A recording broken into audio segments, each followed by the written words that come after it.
Speaking of Twitter, folks, I have to tell you something.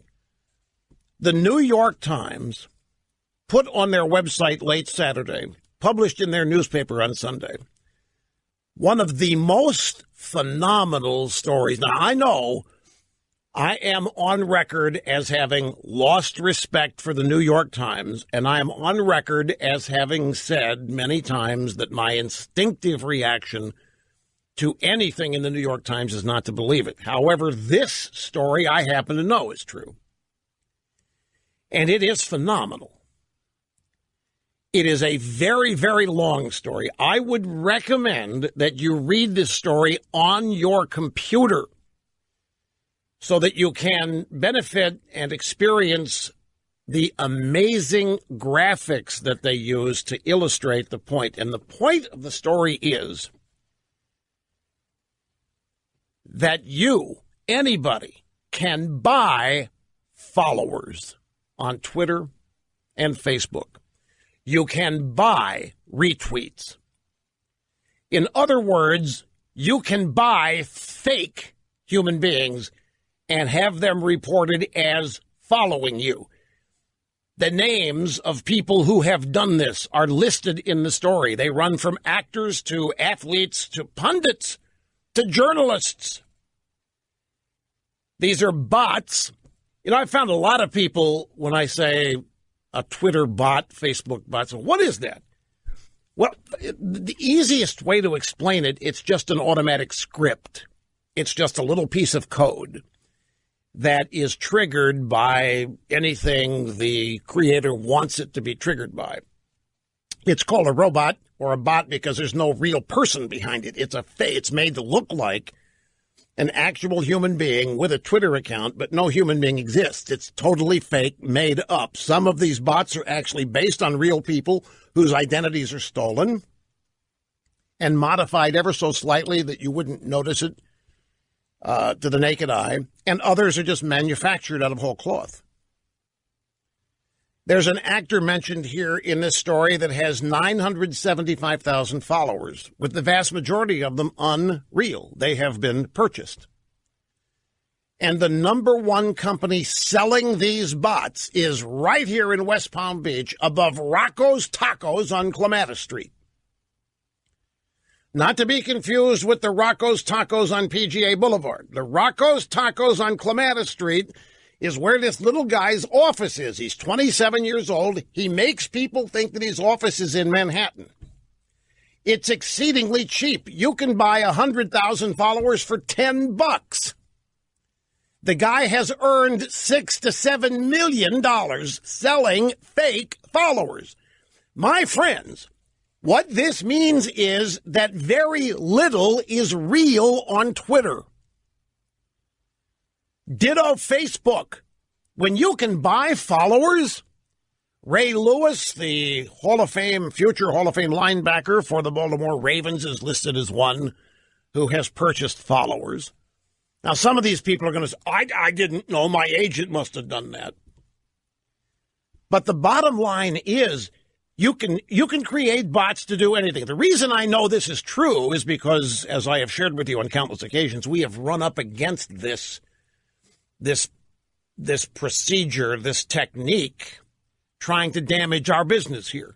And we have found out in our investigation and research exactly how it happens. In our case, it was 10 people who were flooding our advertisers with massive amounts of emails made to look like it was coming from tens of thousands of people. And it was 10 people creating fake Twitter users, fake customers, fake everything.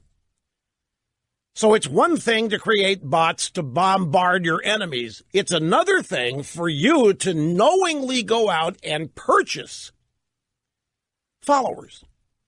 So what it means is that when you're on Twitter and you're looking at somebody that is somewhat known, not well known at all, a YouTube star that has millions of followers, the likelihood is that it's nowhere near true.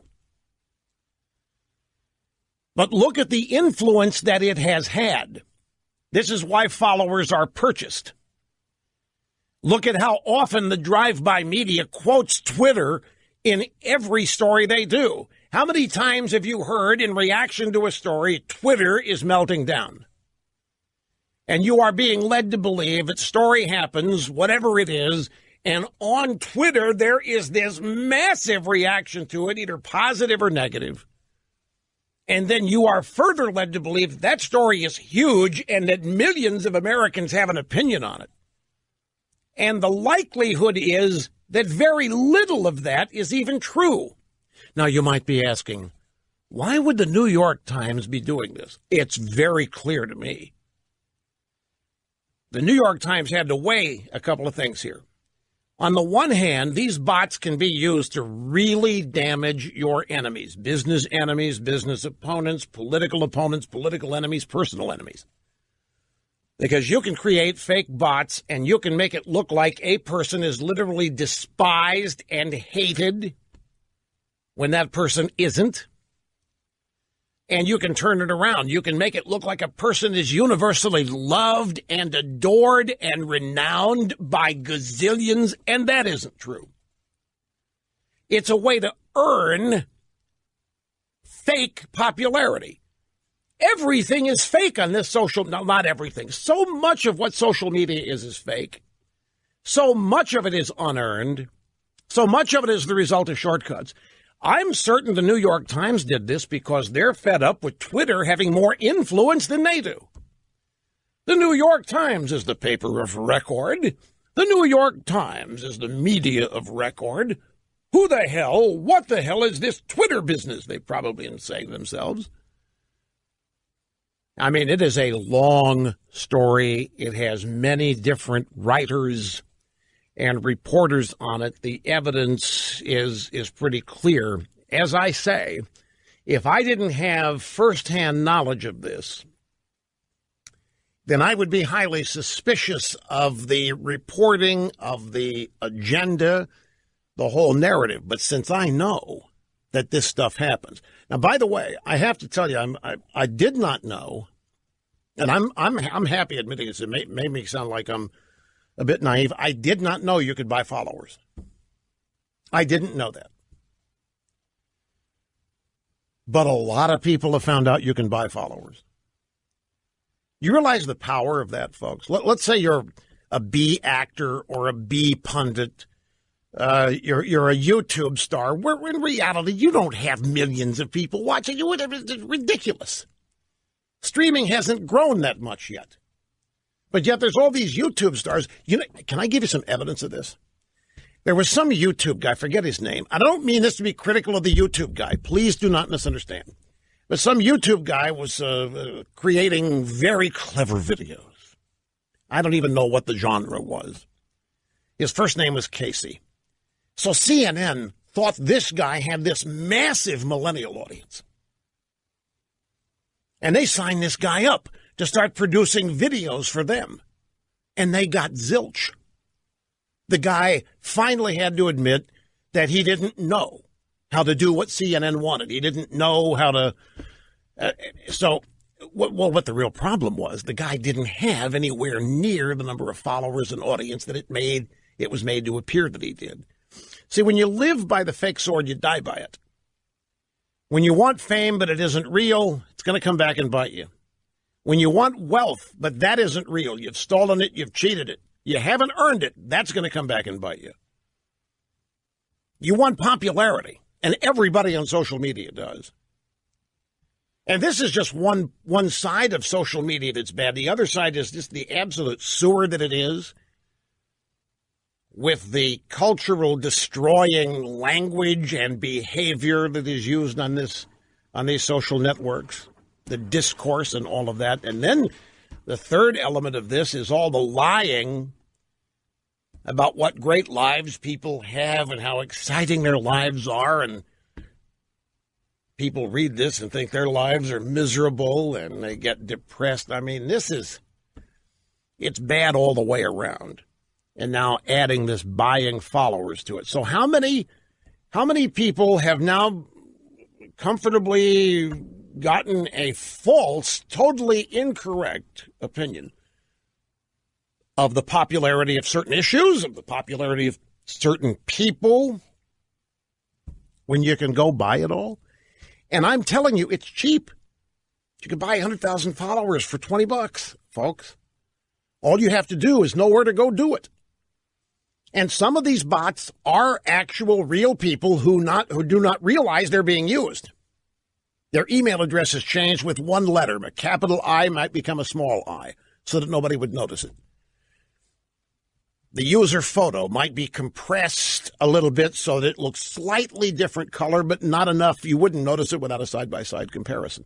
They make up people and they take actual people and steal their identities. And because you have to have some legitimate people of the follower scam to work. I have to take a break now. Hang on. We'll be right back. Don't go away. The president and the White House, I think, understand that this is the speech that will have the largest number of folks in the audience that are not part of his base. So it's a chance for him to show that he doesn't carry a pitchfork, doesn't have horns or a long red tail. Greetings and welcome back. Rush Limbaugh, the cutting edge. This Twitter debauchery is even worse. You can kill a stock. You can drive a company stock down or the other way with some of this, the fake bots, the followers and so forth. I'll tell you what, James O'Keefe, folks, his latest book involving his expose on the political nature of Twitter and how they literally ban conservative thought is called American Pravda. It's been out a couple of weeks, and if you read books and if you want to learn, at least get a primer on what Twitter really is and how it operates, James O'Keefe, American Pravda, will be back.